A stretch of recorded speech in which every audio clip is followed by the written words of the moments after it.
Next on The Professional Rule Breaker. My name is Aaron Harper. I'm the CEO and founder of Rolling Suds, and I love listening to the Professional Rule Breaker podcast because you get to meet and listen to other entrepreneurs, other business owners who have broken rules and who are changing the games. So hopefully you can listen in and enjoy the podcast. Well, welcome back to the Professional Rule Breaker Show. I'm your host, Kathy Walterhouse, and today we have a guest that I have been looking for a while. So I'm super excited to have him on here because I think it's an important topic. My next guest took Rolling Suds, a successful family-owned power washing business, into a franchise, selling 187 units in 1 year. And his whole approach is all about responsible franchising. And he wants to reshape the landscape of the business ownership and leave a mark on the franchise industry. So I want to welcome my next guest, Aaron Harper.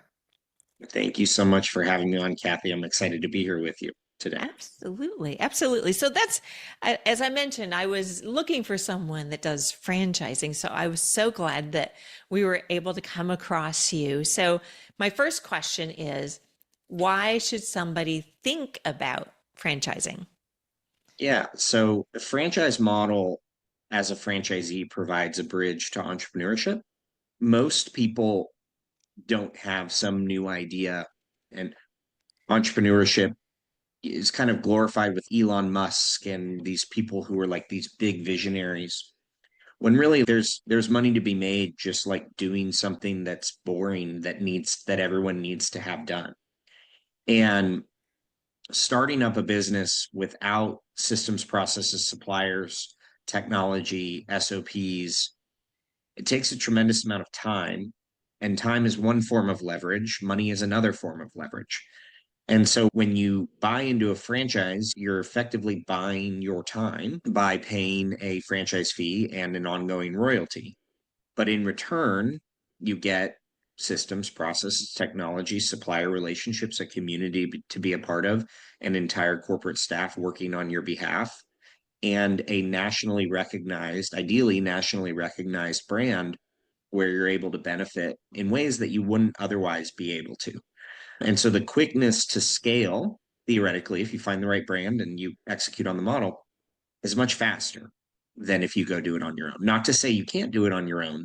It's just you have to figure all that stuff out by yourself, which takes a significant amount of time. Whereas our franchisees come in, they have jobs lined up the week they get back from training. They're spending 4 weeks selling and responding to leads that we turn on for them for 4 weeks prior to going to training. So like you just get to scale faster. Wow. Well, let me rewind a little bit and just ask you about how did you get into franchising to begin with? So it's funny, like very few people are like, I'm going to graduate college and get into the franchise industry. But the franchise model and franchising in general is like a huge part of our GDP. And there's thousands of franchises, but it's a relatively small industry. So we say in the industry, you don't find franchising, franchising finds you. And that was exactly what happened for me. I had had a couple careers, one in Hollywood, working with Academy Award winning actors and writers and directors on their management teams. And then another one after that in B2B telecommunication sales. And I just continued to get burnout. The companies would either change my pay structure, my comp structure, or I would be working for people who I didn't want to be like. And a buddy of mine, I just started calling friends from college. And a buddy of mine said, A, you need to be making more money. And I was like, I'm listening. And then B, you should get into the franchise industry. And at the time, this was in 2017, I was like, what do you mean franchising? Isn't that just McDonald's or Wendy's? I don't want to sell fast food restaurants. And he's no, there's this huge community and there's health and wellness and there's beauty and there's Lash Lounge and there's ChemDry and there's Service Master. And I was like, oh, this is a much bigger world than I thought. And I loved the idea of helping people become business owners. And and that's what franchising is at its core, is helping people become business owners and live a life of their own instead of working for someone else, and their life and success being determined by a boss that is making margins on their efforts, which is fine. Not everyone's right for business ownership, but for those who want more but don't want to start from scratch, franchising provides an incredible opportunity. So I started working for the company he was working for called ChemDry and helped build that brand. And we became the biggest carpet cleaning company in the world while I was there. Wow. Wow. It was kind of interesting because years ago when I was in college, there used to be this magazine, and I cannot remember what it was called, but they would list all these different franchise opportunities. I mean, it was pages and pages and pages of it. And every month they came out with something new. So, what's a good way to evaluate, like, what's a good franchise model or company versus one that's not? Yeah. Well, I think that there's a few things you want to look at, right? And in every franchise brand, there's essentially two businesses. And I think this is important for someone who's trying to evaluate what they want to do. The first business is whatever the actual thing is that we're replicating. So in our case, it's power washing. So we have a 34-year-old power washing company, operates successfully and has been for over 3 decades. Then right next to that business is the franchise business, which is a completely separate and different business. It requires different infrastructure, different capital, it's a whole different business model. You're a coach, you're a trainer, you're a marketer. And really, for the best brands, you need experience in both. You need institutional knowledge in, let's just call it painting, and you need institutional knowledge in franchising in a perfect world, right? And so if you talk to someone and they're really good at running a pizza shop, but you're their first franchisee and they've never franchised before, they're going to be, it's a startup that they're going to learn how to work on. And you will also, as a franchisee, be learning at the same time. And they may be wonderful at teaching you how to run a pizza shop, but actually running a franchisor that's successful is going to be new for them. And so if you can find a brand that's been franchising a longer time, or they have that institutional franchise knowledge in addition to the kind of core widget, if you will. Because like I have the franchise knowledge, so I could franchise any business because franchising in general is very similar, regardless of which type of industry you're franchising. It's pretty similar.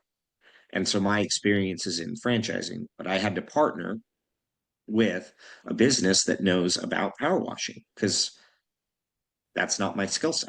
But Right. I've learned a ton about power washing since I acquired this company. But does that answer your question a little bit? It does. Yeah, it does. Because, like I said, there's so many choices out there. And Mhm. so, how do people figure out what's the best choice for them? So, Yeah. obviously, having a franchise company or that has the experience, right, in both Mhm. areas is really, really important. What about, is it important to be well known or does it really matter? I just want to mention my sponsor today because if you're just tired of toxic ingredients in the things that you use every single day, go to switchaway.com/rule breaker. And one of my friends will help you out. They have the products like toothpaste, healthy snacks, all sorts of things for you to use that don't have the toxic ingredients. And I'm all about healthier and safer products. So check it out. I mean, it depends on what the franchisee wants, right? If it's well known and their territory is still available, you have to wonder why, right? Because Right. if it's really well known, but it's not in Nashville, which is where I'm at, wait, why? Like, how well known is it? What's wrong? Did Whereas, like, something with happen in that territory or something like did that? Yeah. something happen? Does the Yeah. model not work everywhere? And so, franchising with emerging brands, which we're an emerging brand, if it's a hot brand, the whole country is going to sell out in a period of however many years. Let's call it 5 years. And so to get in on those early brands, you have to be willing to take a chance. But if you think about, let's take like a pretty prominent brand like Orange Theory Fitness, right? In Mhm. the early like 2013, 14, 15, 16, like their family and friends probably thought they were insane buying into that brand. What do you mean you're going to buy a gym that's orange inside? Who's going to go to It's that? orange and operates like personal trainers, but not. I have been a member of Orange Theory, so Yeah. But their family probably and their friends were like, "You're nuts. That's insane. That'll never work." Right. But if you bought into Orange Theory Fitness at that time and you've got 6, 7 studios in a city right now, like you're good. Like Mhm. you have a great net worth. You got in early on something. Same thing with 1-800 Got Junk. That's a big inspiration of ours. If you bought into 1-800 Got Junk in the early 2000s, like that's $1 billion company right now.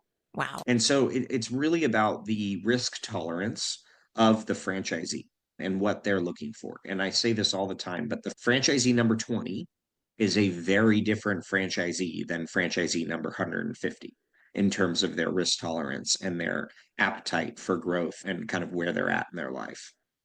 Can we look at like a franchise model and talk about a little bit about how somebody, if they go into a franchise, how do they make money? Because there's obviously Sure. some costs associated that you have to give to, I don't even know what the right term is, the franchise, not owner. Franchisor, Yes, yes. franchisor, yeah. So there's franchisor, franchisee.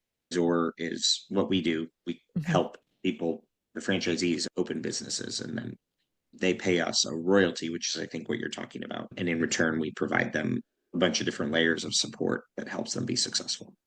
Okay. Okay. Yeah. I mean, I was just kind of curious about that. And I know also to buy into a franchise, the costs can vary. Some Yep. being, I don't even know what it is, a huge amounts. I'm sure like a McDonald's or something like that. I had heard this was years ago that you had to, I don't remember how much it was to buy into it, but you had to have $1 million in liquid assets and all these other things in addition to just buying into the Yeah. franchise. Yeah. It's so they could vary as low as $25,000 and up as high as, I mean, Top Golf is a $50 million franchise. Wow, Um, I didn't even realize they were a franchise. yeah. And it's a $50 million purchase. Wow. I mean, how do you even make money? I have no idea. Do I don't know. So it varies pretty greatly depending upon the model. And I think also like the and this is for people who are analyzing it, like there is a franchise disclosure document that is federally regulated and that has to be refiled every single year and approved by every single state, and it doesn't matter if you're McDonald's or Rolling Suds, like you have to do that every April of every year, otherwise your documents expire as a franchise, and you cannot sell franchises, and that requires a independent audit of financials, making sure that you can support franchisees. So it's a pretty regulated industry. And in those documents, it shows what your potential return could be based upon the average of the system. So when you're analyzing an opportunity as a franchisee, it's not dissimilar to analyzing a business to buy. You're going to look at the business that you're buying and you're going to look at their last 3 years and you're going to see what the net earnings are. You're going to see what the expenses are. You're going to see where you could improve or you could not improve that business. And it's the same exact thing with a franchise. The only difference is that you're going to be starting that location from scratch in that market. But you can look at the data from past franchisees and say, okay, if I'm average, then this is going to be my potential return. If I'm above average, here's what the upside looks like. And worst case scenario, I lose this much money and I have to sell it or whatever it is. And so there is a level of analysis that you can do to help kind of mitigate that risk. And that's one of the benefits of a franchise is being able to provide that data to people. Now, with us, because we're so new, we're utilizing the 34-year-old business and we broke it down on a per truck basis. So you can see, okay, if I get X number of trucks in this market, then I can expect to earn this much based upon all the expenses. And that's after the royalties, it's after any fees, and you can see what's left at the bottom at the end. Okay. Okay. What about people that want to buy a franchise? Let's say somebody comes to you and says, "Hey, I want to be part of Rolling Suds." Mhm. What qualifications do you look for in an individual? So this is a really good question because every single franchisor needs to spend a lot of time thinking about this. And we did before we launched, because if you know exactly who you're looking for, you can be relentless Mhm. in only selecting those folks. Also, we raised a significant amount of capital in order to do this the right way because franchising is expensive. And this is separate, but franchisees need the most amount of support when they produce the least amount of royalties.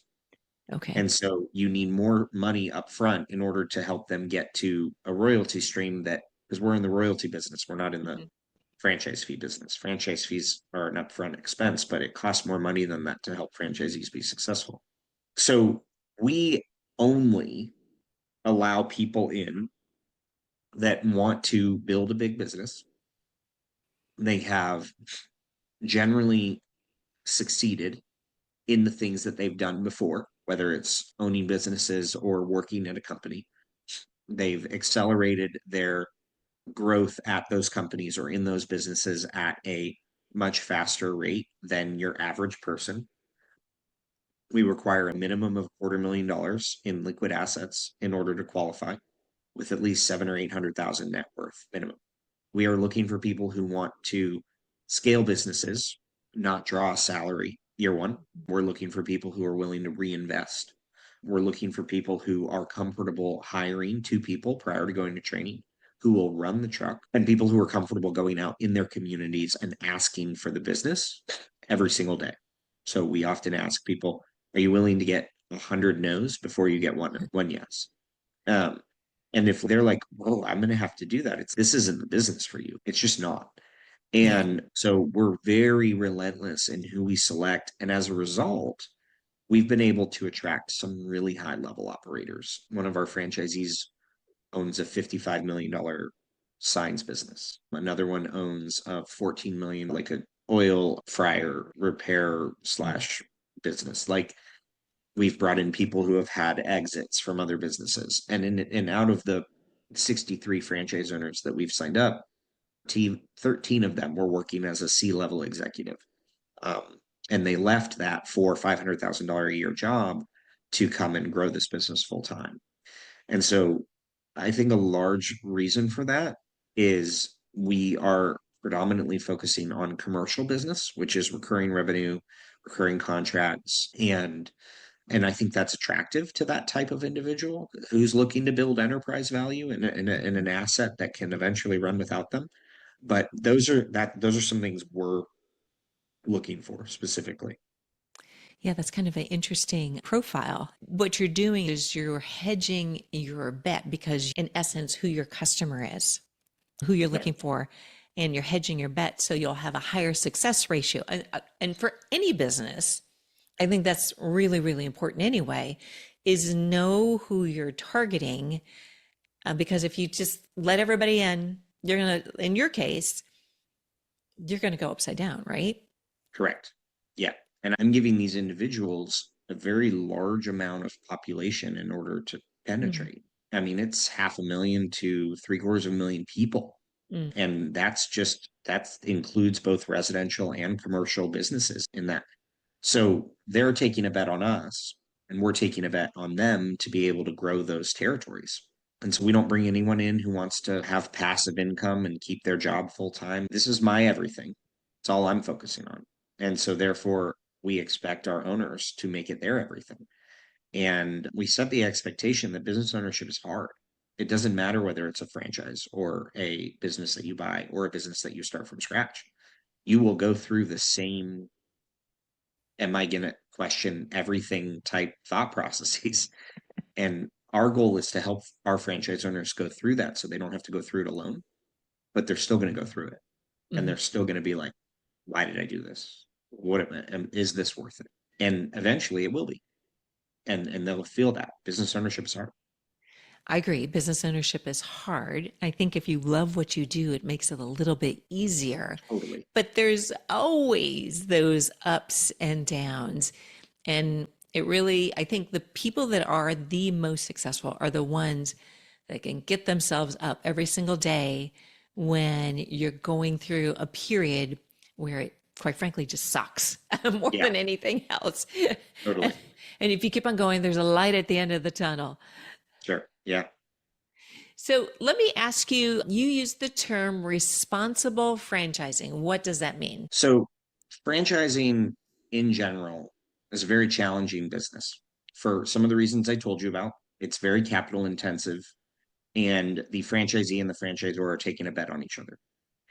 And I think that if a lot of franchisors knew how much capital it was going to be and how much time it was going to take and how hard it was, I think we'd have less franchisors. Mm. And I think that'd be great because every year a few hundred people file franchise documents. And in that same year, a few hundred people decide not to file their franchise documents. And my hope over the next 20 to 30 years in the businesses that I build is that we're able to kind of stop that churn by creating content and free education materials and building an audience that shows people actually what it takes. And so if you go on Google, I was actually just writing a piece on this recently. If you go on Google right now and you say, how much money does it cost to franchise a business? It'll say as low as $0 and as high as $84,000. And I'm here to tell you, it is not that inexpensive. There have been many people that have franchise businesses before that will say it's a minimum of $1 million that you need in the bank account Wow. that you need That's to more franchise. than I expected. Wow. That's quite a bit. So a franchisor will spend potentially $250,000 before they've even found a franchisee to create the infrastructure or partner with a company that will help them find franchisees. And that doesn't include any operational costs, any marketing costs, any legal costs, anything else to get the business started, vehicle wraps, websites, supplier relationships. And so if someone was like, hey, it's going to cost $1 million for me to franchise my business, and I'm really good at running a pizza shop. And I'm also now not going to be able to focus on my pizza shop because I'm going to go start another business that I have to learn from scratch. I think a lot of people would say, that's not something I want to do. Mhm.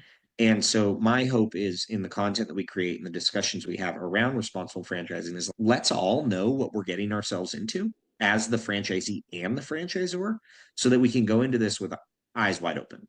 And that's why I talk so much about, hey, also on the franchisee side, like you're going to probably spend more money than you think you are. You will have a day when your lead employee decides to quit or he shows up drunk, and you'll have to come in and do that job.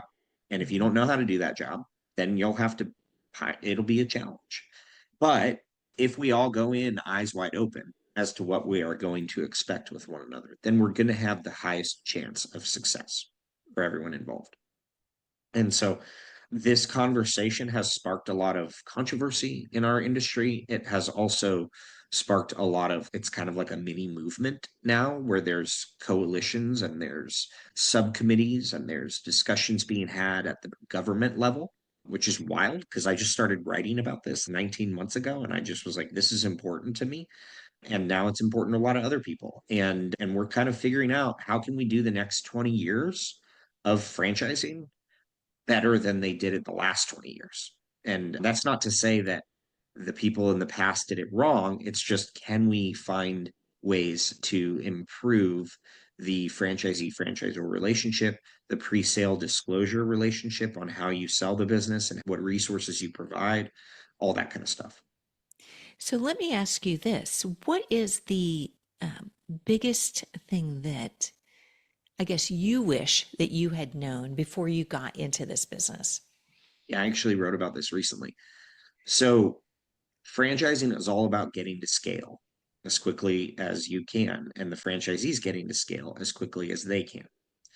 And we are somewhat of an anomaly in franchising due to the growth we've had. So we took the brand to market in February of last year. We now have 63 franchise owners who've purchased 222 territories in 28 states. Last year at this time, we had 5 franchise owners open. We now have 53 franchise owners open. So it has been wild in franchising in general. No matter what brand you start, no matter how selective you are, there will be a certain percent of franchise owners who don't make it. And those franchise owners will often be the loudest ones in the system. Ah, And if you do not promote the ones that are killing it, that are the example in different ways, that can impact culture. mhm. And so what we do is we promote the top performers. We have a bi-weekly leadership call where we talk about wins and successes and the franchisees who are out there booking big six-figure contracts and how they did those things. But without that internal promotion and without that effort toward your top performers, they're out running their business. So they're not talking about any problems they're having because they're not. They're out running their business. Right. And so if that isn't counteracted the right way, it can actually provide some damaging culture issues. And so we use a lot of data in our coaching calls to say, okay, well, this is what the metrics are, right? Like this is you're below the metric here. We need to focus on how can we increase your conversion rate on residential jobs? Because if you do that, everything else will be impacted. And so that's one thing that I feel like if I did that sooner, it would have been better. But even though I have experience in franchising and I've brought in a board of advisors and an executive team that has over 200 years of franchise experience, this is still a startup. We launched this last year. And so it is still very much a startup business.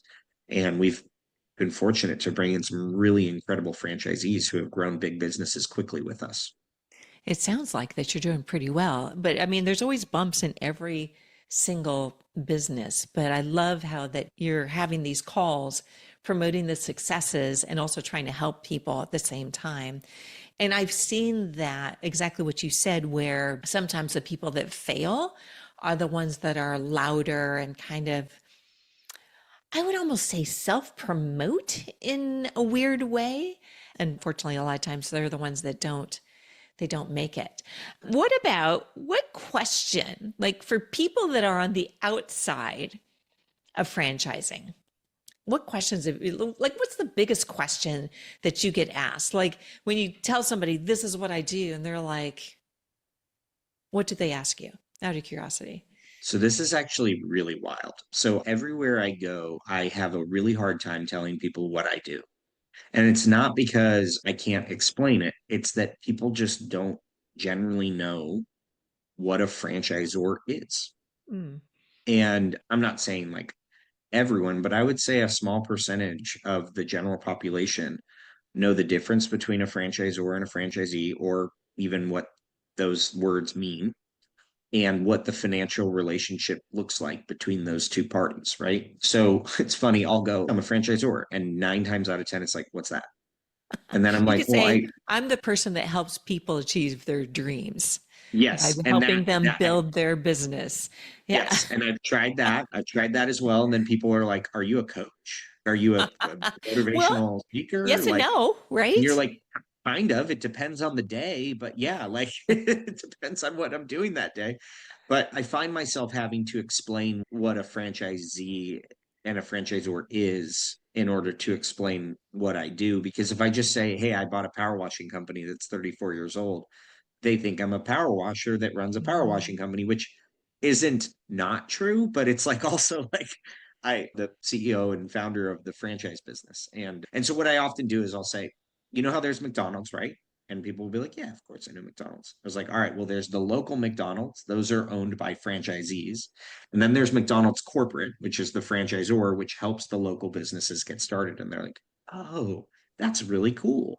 Is that a normal thing? And I'm like, yeah, it's actually really normal. Yeah, totally. Let me tell you about it. It's cool. Wow. Okay. You just kind of got me going because I'm thinking of ways that I can help you with your pitch here. Yeah. Yeah.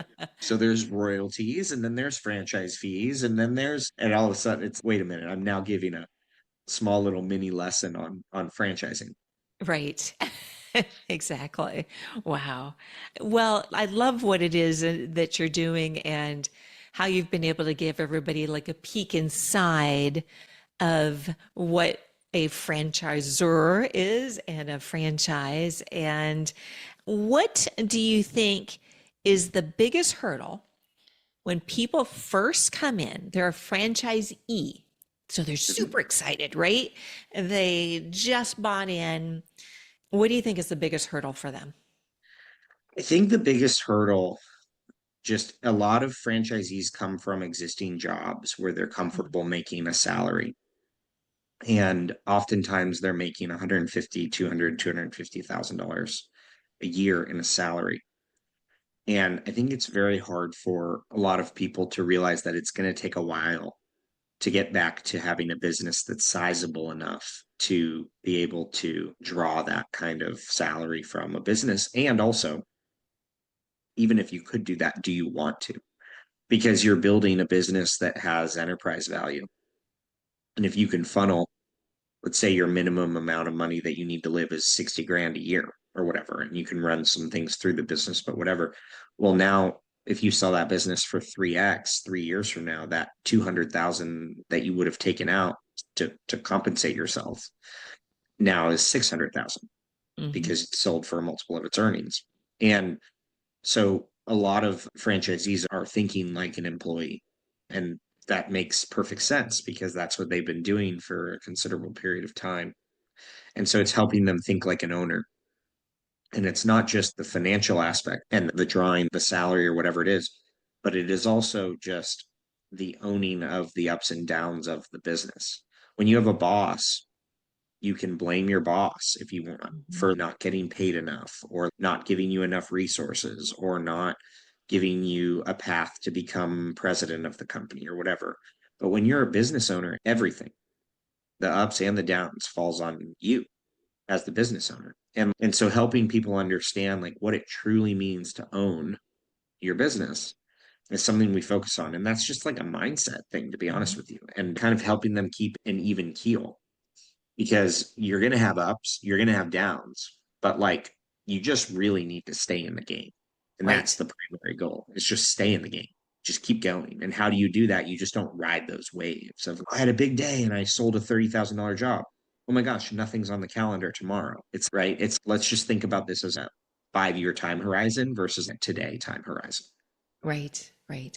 What's interesting that you brought up the whole owner mentality, because I think that makes such a big difference on what your everyday activities are going to be and how you plan it out and the vision for your business as well. And especially with what you said, it's a mindset shift, right? Mm. Yeah. Yeah. I So mean, you how go do from an employee to a business owner. so how do you help these? How do you help your franchisees shift that mindset? Because I know that that can be hard sometimes. So it actually starts in the franchise sales process. So before they even decide to become an owner, a Mhm. franchise owner with Rolling Suds, my franchise sales team, my franchise development team is kind of testing them and making sure that like they can handle this. And if at any point in time in the franchise sales process we do not feel like they can handle it, we will kindly turn them away. And we've turned away over 80 people that had the capital, wanted to become a franchisee with us, truly thought that they would be able to be successful, and just simply were not right for our system. And that is because we've been relentless in our selection of franchisees. But it's also because we know who's going to be successful and who has the ability to shift their mindset or who has already in the past shifted their mindset and shown that they can do this. And then it's honestly just continually reinforcing that after they've signed. So there's a whole, I have 20 team members that work on my team and an executive team that supports those 20 team members. And we basically just coach the franchisees regularly. And every single time we talk to them, we have a why call. So we ask them like why they're doing this. It's one of my And most favorite questions. yeah, like why are it's going to be hard. Let's talk about what's going to happen when it's hard and let's make sure we understand why we're doing it. And oftentimes it's to build generational wealth, or it's to pass this down to my son, or it's to have more freedom and live my life now better and not be tied to a desk. But it's like, what is that? And how deep can we go on that why? Because we're going to need to come back to that when you don't have any jobs on the calendar or when you're terrified because you can't make payroll or whatever. So then on an ongoing basis, we just coach to that. So franchisees will have a business coach through the life of their franchise with us that they meet with weekly. And then in addition to that, we have peer groups from franchisees that lead this in different parts of the country, and they meet virtually. And then we have a Teams chat where there's franchisees in the chat all day long. Text messages are flying all day. And now you've got 63 other business owners that are all doing the same thing at the same time. So I that's how think we, I love the system that you have because it's almost kind of like you have all these people that are in it together. And it sounds like it's very supportive of each other. And one of the things that you mentioned is why. Now, it doesn't matter if it's a franchise or if you have your own business that's not a franchise. I think that is one of the most important things, the most important question that you can ask yourself. And the deeper that you go, the if you I can always tell, and I always ask clients this the same thing as well, is the why. You always know when you've hit it because there's emotion that comes out. Mhm. So when you see or feel or whatever that emotion, you know that you have that. Yeah, And if you're a business owner, having that why up on your wall as a reminder every day is always really great. So I am so happy to hear. I mean, no wonder you do the responsible franchising and you've done really well in a really short amount of time. I mean, there's no mystery around that. I think you've done a really great approach that's thank you. unique. I would say, not knowing a ton about franchising, but it sounds like it's very unique. Thank you. We've spent a lot of time thinking about it. We're not perfect by any means, but I've worked really hard to take the lessons that I've learned with working in other brands, and I've been directly or indirectly involved with 14 different franchise brands at this point, and say, okay, what can we do now and what systems can we build now in order to help us get to scale fast and do it in a way where franchisees can be supported. And we've had to replace team members, we've had to replace suppliers. I mean, I think in any fast growing company that's completely normal.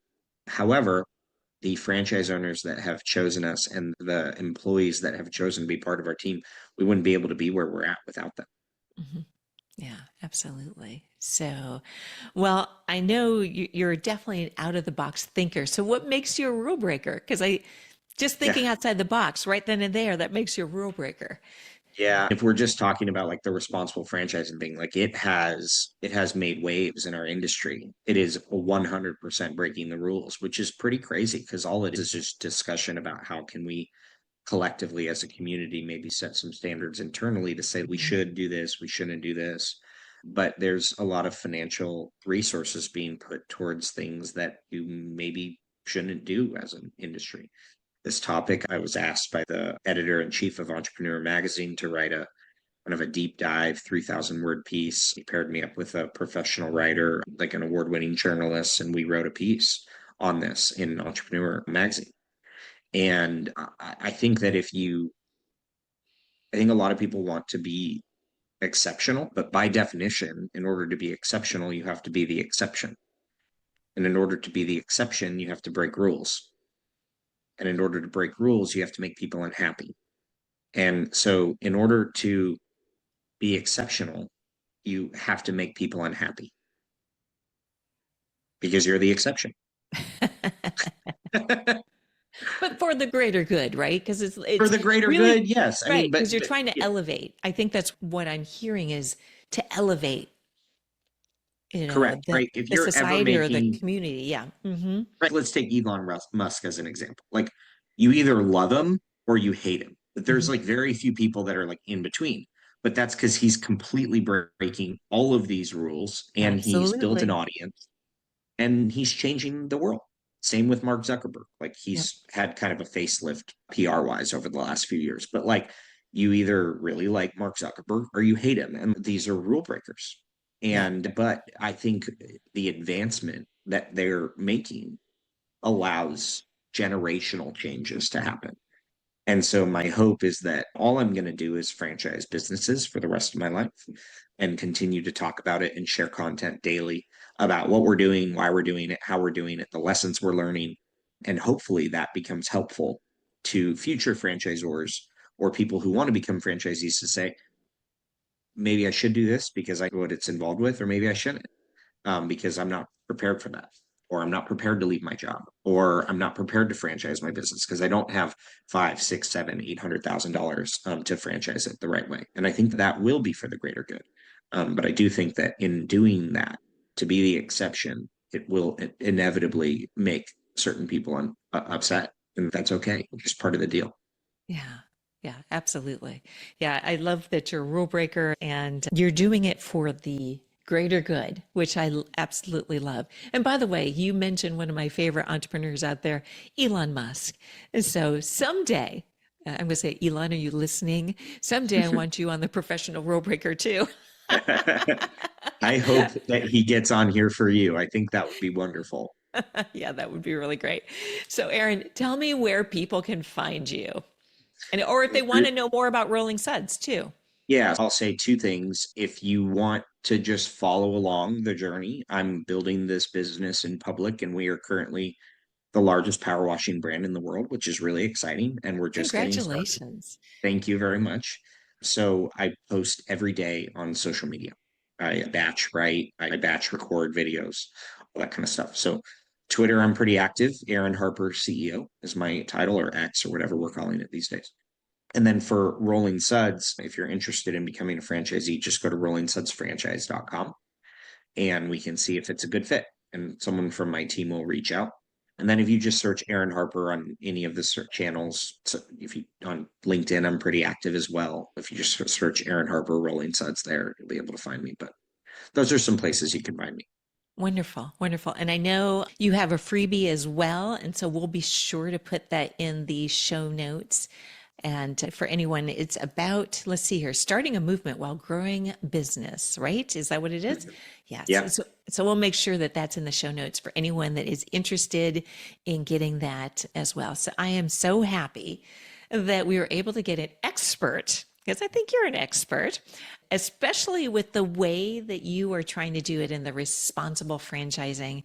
I'm so happy you were able to join us here on the Professional Rule Breaker Show. And for everybody that's out there that's listening, I mean, this man has taken, I would say, a business that has been around for a while.